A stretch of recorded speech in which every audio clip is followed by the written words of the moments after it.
The best family orchard, cradled in the tender heart of New Hampshire, was no mere stretch of farmland. It was a chronicle, etched into the soil and timber, a breathing testament to time itself. Acres upon acres of apple trees stretched across the rolling land, their trunks gnarled and sinewed like the hands of ancient sentinels.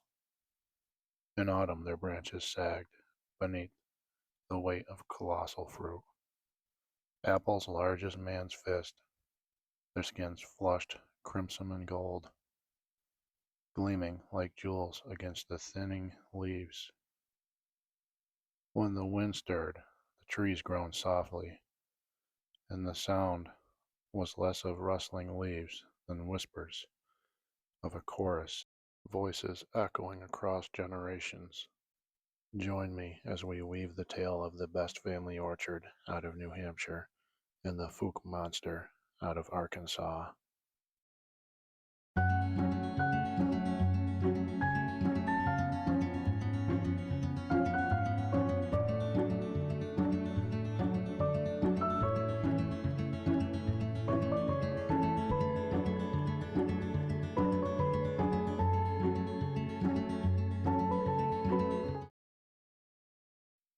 The barns, once proud and stout, now wore their years with somber dignity. Their boards, once fresh-cut pine, had long since weathered to a pallid gray, the grain etched deep by countless storms and seasons. Moss clung stubbornly to their stone foundations, while rust gnawed at their hinges and iron latches. Yet still they stood, looming guardians of memory, casting long shadows that seemed to stretch unnaturally far when dusk fell. It was Mr. William Best, patriarch, pioneer, and visionary, who had carved this orchard from the earth decades earlier. With his hands hardened by labor and resolve, he had broken through the stony soil, sowing rows that would one day be a sprawling orchard, a living empire of fruit. He nurtured each sapling with patience, walking the fields by lantern light, whispering encouragement as though the trees themselves were his children. Neighbors said the land answered him. The soil softened beneath each step, and the branches bent toward his touch. Under his care, the orchard flourished, feeding the town with harvests that seemed too bountiful for mere chance. Yet there lingered even then something mildly unsettling, an undercurrent woven into the orchard's marrow. Some swore that when William paused too long among the apple trees, his figure blurred at the edges, as if he belonged more to the land than to flesh. Others whispered of shapes seen at twilight, tall and unmoving, half hidden in the fog that curled low through the rows. The air itself carried a strange duality, sweet with ripened fruit, yet faintly tinged with a chill that clung to the bones. Generations later, the orchard remained the heart of the best family's legacy. On one crisp October morning, as the leaves blushed in hues of fire and the ground was littered with fallen apples, bruised yet fragrant, a father and son stood by one of their family's most treasured heirlooms, a 1929 Ford Roadster pickup.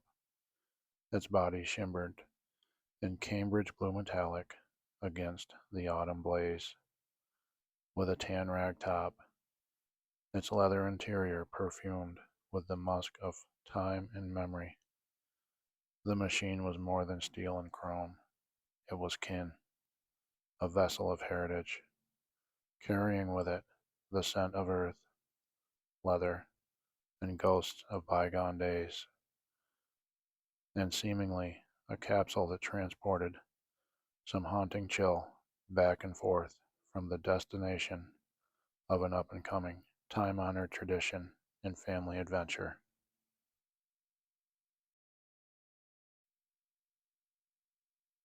With their camping gear lashed tight, father and son prepared to depart, unaware that their road would not only lead them away from the orchard, but toward a haunting that stretched beyond the boundaries of New Hampshire soil. Their destination was Fouke, Arkansas, a name spoken in whispers, a place steeped in rural legends and haunted silence that clung to the land like unseen fog. It was said that the swamps there breathed unease, and that in the pines something watched with patience older than memory itself. Avoiding the highways, father and son steered the old Ford along back roads, where time itself seemed reluctant to move forward. Forgotten towns drifted past their shuttered windows like blind eyes. Their wooden porches groaned under the weight of years. At each stop, a country store, creaking on its foundation, a gas station with rusted pumps that exhaled the scent of stale fuel, and the air seemed to thicken, as though the past refused to release its grip. Their journey pulsed slowly, like a heartbeat that threatened to falter. There was laughter, yes, and photographs taken against autumn's fiery foothills, but even those moments felt fragile, like candle flames in a widening dark. Overhead, the sky stretched endlessly and indifferent, while beneath it, the steady thrum of the Ford's engine became less a comfort and more a drumbeat, making their approach to something unknown. Beneath each night's stars, the fabric of their journey began to fray. What once felt like adventure slowly curdled into something ominous. The land itself seemed to shift, subtly at first, the trees leaning in, their branches clawing at the sky, their shadows stretching too far.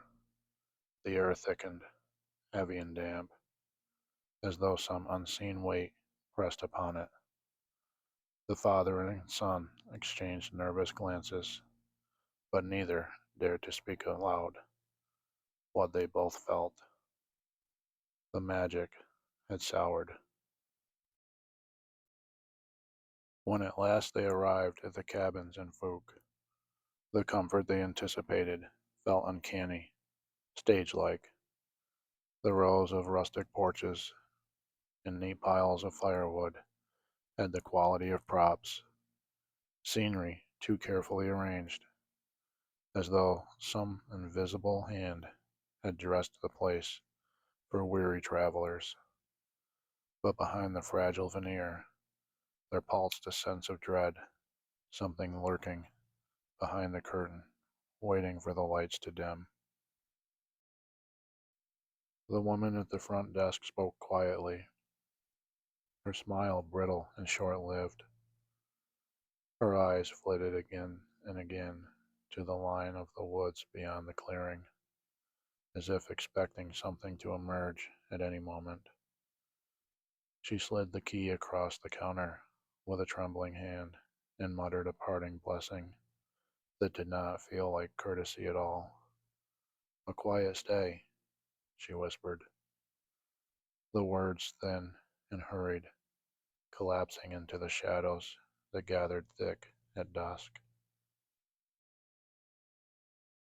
What followed was not a tidy sequence of events, not clean chapters of fear, but a suffocating descent. Terror did not come in fragments. It came as a tide, rolling over them night after night until each hour bled into the next.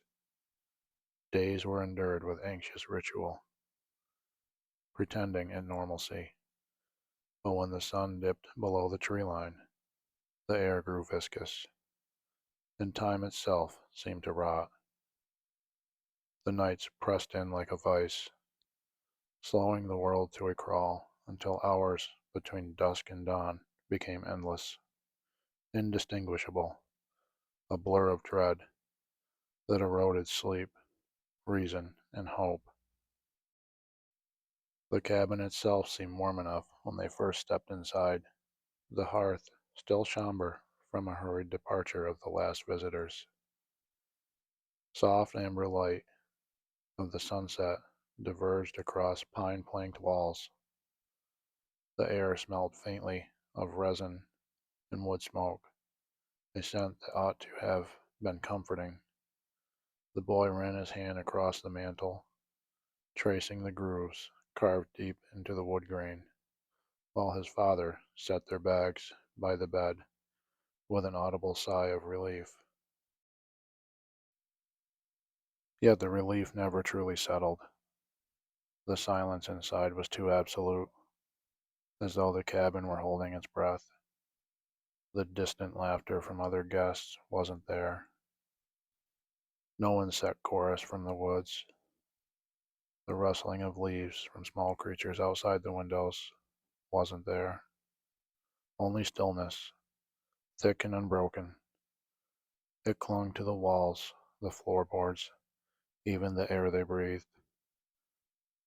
smothering sound until their voices seemed muted, swallowed before they reached the corners of the room. The boy finally broke the stillness. "It's too quiet," he whispered, though the hush was so dense that even his whisper felt like blasphemy. His father chuckled nervously, more to convince himself than his son. He busied himself with supper preparation, apples sliced, bread laid out, and a skillet of beans hissing faintly on the stove. For a moment, the ordinary rhythm of cooking dulled the unease. Then the taunting noises began. At first it was subtle, a faint creak along the outer wall, so soft it could have been the wood settling in the cool night air. Another creak, closer this time. The father froze, spoon hovering above the skillet. The boy looked up, his eyes wide, catching his father's hesitation. Together they listened. The sound came again, closer this time, a slow grinding, scraping, something like being dragged across the cabin siding. The knocks began, slow and deliberate thuds, on the back wall, the low eaves, each one rattling, though the beams itself of the house were being tested. They sounded everywhere and nowhere at once, and still not a single hand ever struck the door. The noises returned, nearer, a coarse scrape that crawled beneath the skin, something massive and unseen, brushed against the weathered siding. After it, the knocking started, measured, surgical, a heartbeat of dull thuds along the rear wall and low overhanging roof of the frame cabin structure.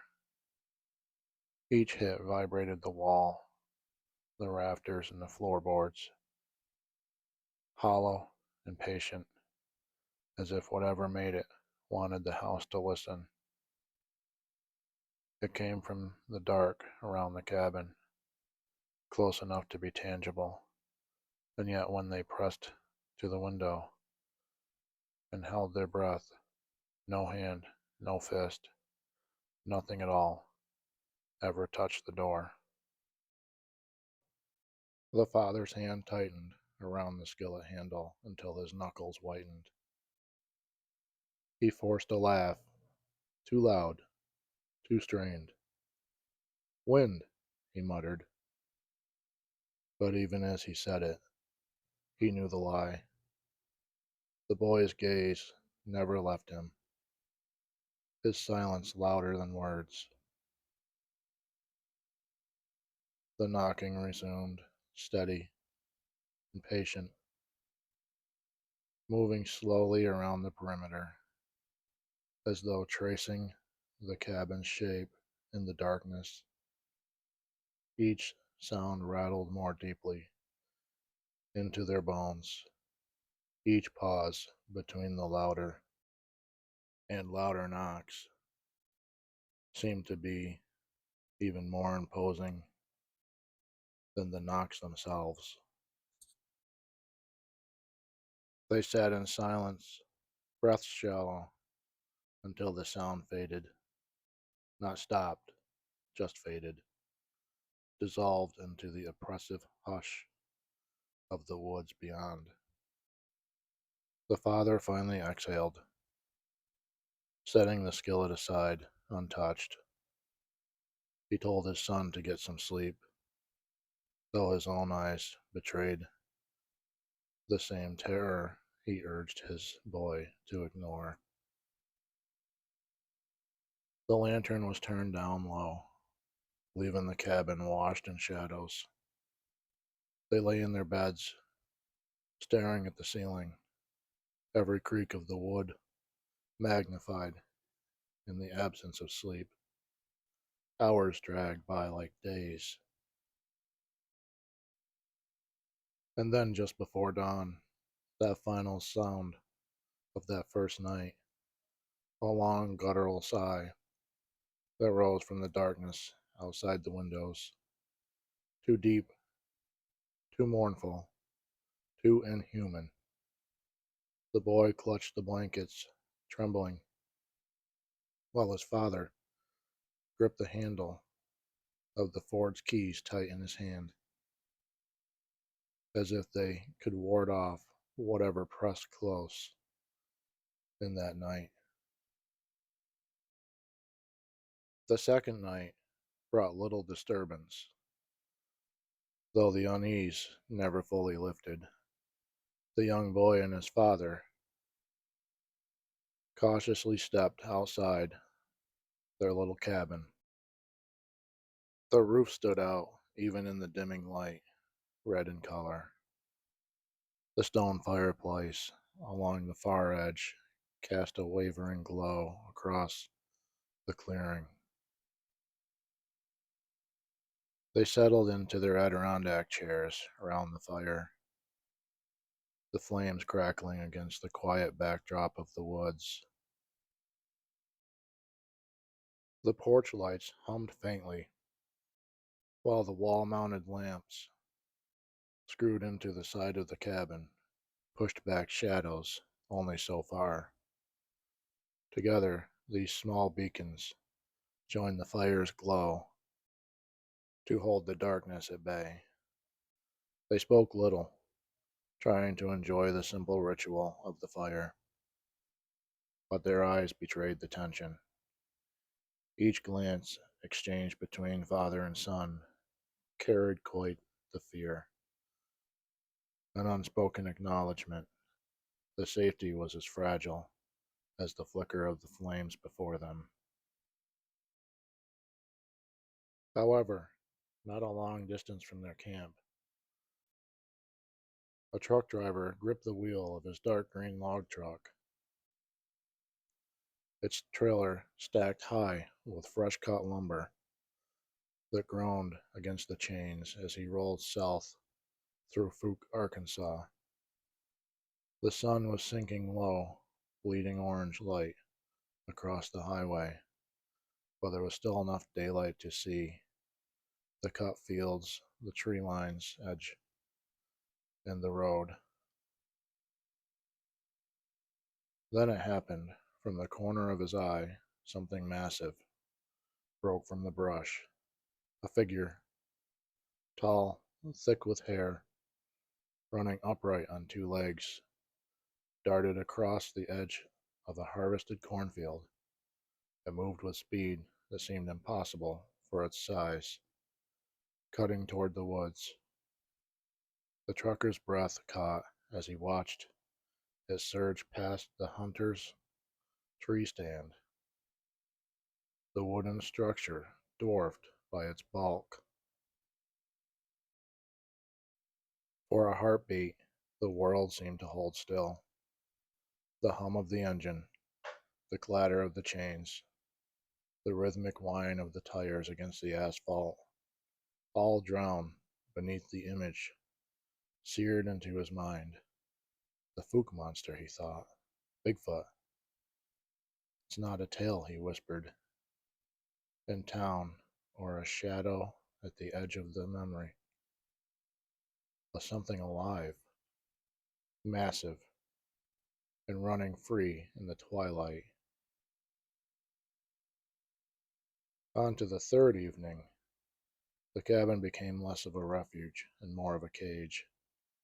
The boy and his father huddled inside, their lanterns casting weak halos of light that seemed to shrink against the darkness pressing in from the woods. Then it began. First a scattering sound, then the deafening clatter of firewood and stones as they hammered down on the tin roof. Each strike echoed like a gunshot, rattling the cabin's frame until the walls themselves seemed to groan in protest.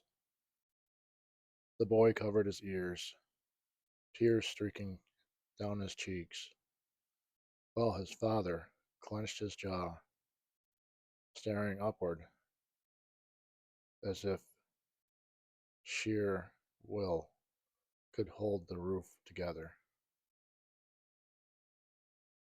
But the Fouke monster wasn't content with noise.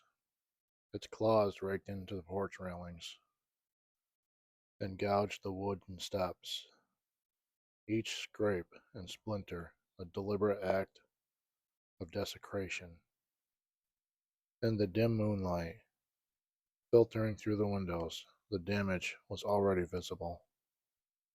Deep scars etched into the cabin's bones, as if to remind them that it could return whenever it pleased. The assault stretched on, relentless, until exhaustion weighed over their eyelids, and they shut despite the chaos. Sleep came only in fragments, jerks between thuds, scratches, and the hiss of debris sliding down the slanted roof. By dawn, the boy and his father were hollow-eyed, their faces pale with sleepless dread. The cabin stood, but it carried wounds, and so did they. By the fourth evening, father and son had decided to brave a trip into town. The little convenience store was like something out of time. Its antique gas pumps stood proud out front, their glass globes still glowing faintly, the metal beauty worn with a patina that told of decades gone by. The boy admired them, while his father filled the tank of their beloved 1929 Ford Roadster pickup, its deep blue paint catching the last light of day. For a few fleeting moments, the world felt safe again, wrapped in the warmth of routine. But that comfort began to unravel on the drive back. As the Ford's V8 rumbled along the country road, a new sound began to bleed into their ears. Faint at first, like leaves rustling in the tree line. Then came the sharp crack of branches, the unmistakable snap of twigs. It wasn't the wind. It wasn't an animal. It was something running beside them. The boy turned his head, eyes searching the blur of trees, but the woods seemed to keep its secrets, shifting with shadows. Yet both of them felt it, felt the weight of the pursuit, the sense of being matched stride for stride, no matter how fast the pickup surged ahead.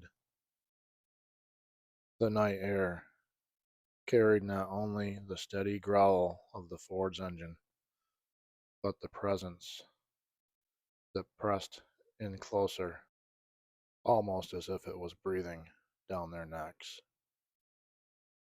The woods themselves seemed alive, bending with menace.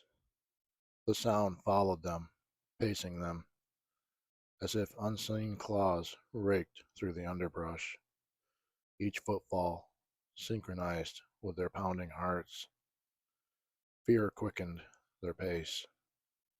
The boy gripped the edge of the seat as his father pressed harder on the gas, urging the Ford forward, desperate to shake whatever they knew was there but could not yet see. By the time the cabin came into view, relief and terror collided. They rushed inside with their bags, slamming the heavy wooden door behind them, locking it against the dark. For a heartbeat there was silence. Then came the howls, long, guttural, bone-chilling howls that rolled through the forest and struck the cabin with such force that the very walls seemed to tremble. Father and son froze, their supplies scattered at their feet, their bodies stiff with dread. Neither dared to look outside. What good would it do? The beast was out there, circling, hunting, and they knew there was nothing, no lock, no light, no courage that could drive it away. That night, the cabin became a prison of fear. Every howl, a promise, every silence, a warning. By the fifth morning, the strain was unbearable.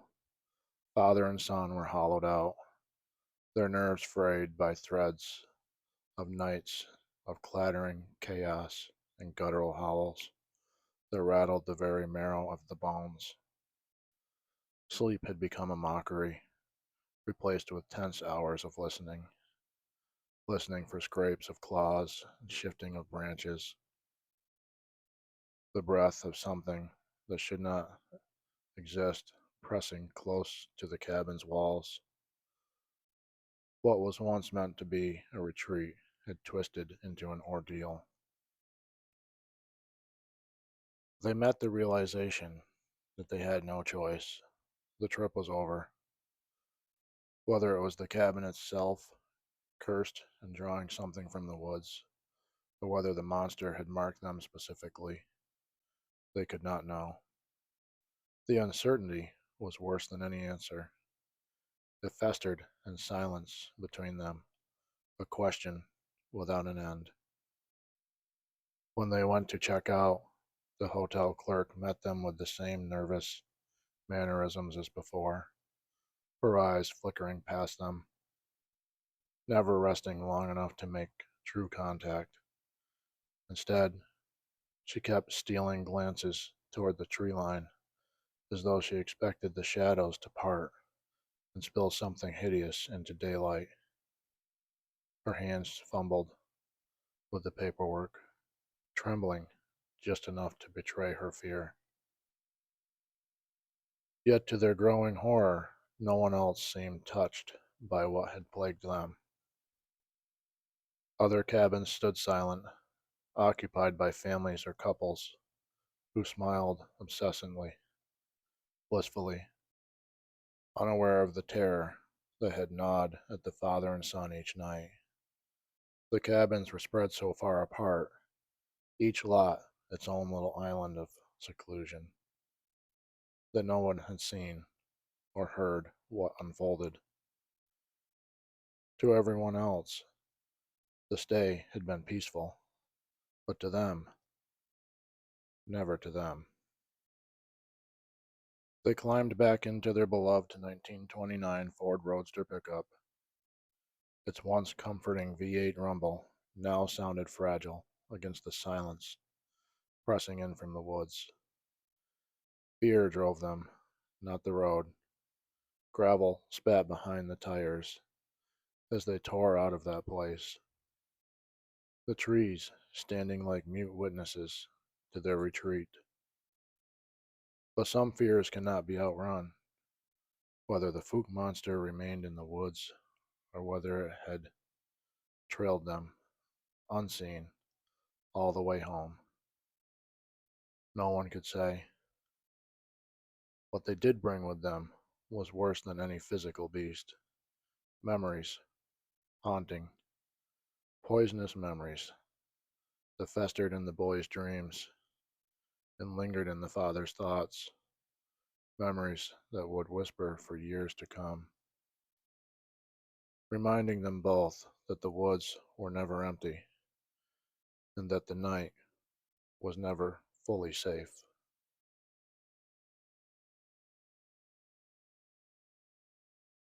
Although this story is fictional and not a literal report of any single incident, it draws its atmosphere and details from the kinds of eyewitness accounts people have long offered about the Fouke Monster. Could there be something out there, crouched in the soggy hollows and reed-choked swamps of Fouke, Arkansas, waiting in the dark, a hulking, Bigfoot-like presence that watches, follows, and on some dreadful nights strikes? Or is it only legend, amplified by rumor and fear? Myself, I find it difficult to dismiss the volume and similarity of these accounts as mere invention. Some testimonies ring with an eerie, stubborn credibility, hesitant witnesses, night-shaken recollections, small consistencies that reoccur across decades. Others remain mysterious forever. Mistaken sightings, pranks, or the mind's dark misreadings of wind and shadow. Yet together, those stories form a tapestry that cannot be wholly ignored. Out of those threads, I have woven this tale. I owe a great debt to the many chilling reports I have read. They furnished the textures and the rhythms of the nights I describe. It remains unclear what, if anything, truly prowls the woods of Fouke. The haunting seems to have roots that stretch back many years, many decades, and by all accounts, it has not wholly been silenced. Whether beast or myth, the dread persists, arresting, stubborn, and close enough to make you sleep with the light on.